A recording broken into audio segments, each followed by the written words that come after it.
Hello students, welcome to the English class. Continuamos con las clases de la unidad 4, semana 5. Tenemos el tema Past Simple Irregular Verbs. Nuestro libro nos dice, ¿no? Many important verbs are irregular. Muchos verbos importantes son irregulares. En este caso, como son irregulares, yo ya no voy a utilizar la terminación ed para indicar el pasado en el verbo, ¿sí? Sino que estos verbos se van a transformar, su escritura va a cambiar o en algunos casos se mantiene, ¿sí? Por ejemplo, tenemos en la parte de acá abajo, el libro nos hace un cuadrito de todos los verbos que tanto en su forma base como en pasado simple tienen la misma forma, ¿no? El más conocido es el verbo cut, que es el verbo cortar, ¿no? En forma base cut y en pasado simple cut igual. Y en la parte de acá abajo tenemos listados de verbos, ¿sí? Por ejemplo, bend, que es el verbo doblar, va a pasar a ser bent con T. O un verbo muy conocido que es el verbo buy, que es el verbo comprar, pasa a ser bow. ¿Sí? Entonces, para aprenderse estos verbos, hay que nosotros practicar mucho para poder diferenciar cuáles son regulares de irregulares, ¿sí? En el libro tenemos estos pequeños listados de verbos para que usted pueda revisar, ¿sí? Vamos a ver en la tarea.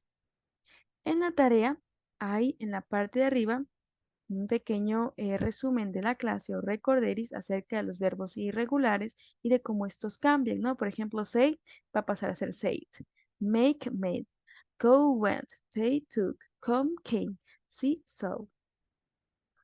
¿Y qué hay que hacer en la tarea? Pues empieza desde la pregunta número 2, ¿sí? Tengo aquí un listado de verbos y yo debo transformarlos a su forma de pasado simple, ¿sí? ¿Dónde encuentro yo estos verbos? En el listado de verbos de la materia. Ahí va a encontrar su forma de pasado simple. ¿Sí? Por ejemplo, meet es este met que tenemos aquí. O este bright es este bro. ¿Sí? Y vamos completando el pasado simple de los verbos.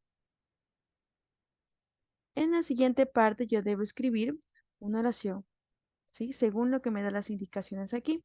Yo aquí en esta primera fila ya les ayudé a completar para que se dieran una guía, ¿sí? Entonces nos toca la siguiente fila de completar, ¿sí? La información que nos da es la negación. He did not sing. Él no canta. Entonces, ¿cómo digo yo? Él canta.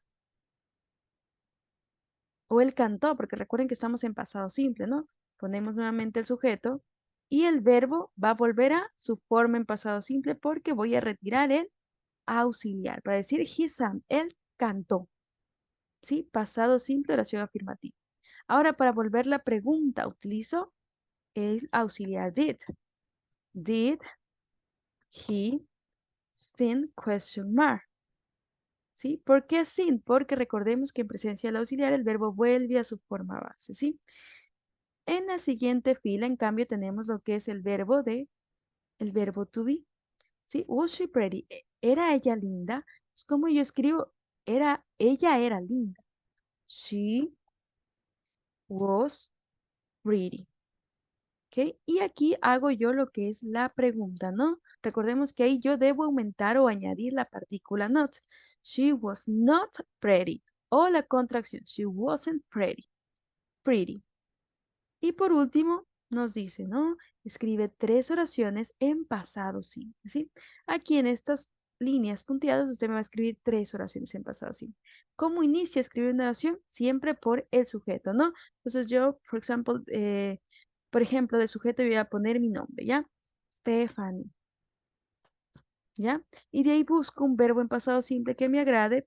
Igual puedo utilizar los de aquí, los que tengo en el libro, busco más y escribo, ¿no? Stephanie escribió. Stephanie wrote a letter. Y ya estaría mi primera oración. Stephanie wrote a letter. Stephanie escribió una carta. ¿Sí? Y así voy escribiendo las diferentes oraciones. Thank you, students, for your attention.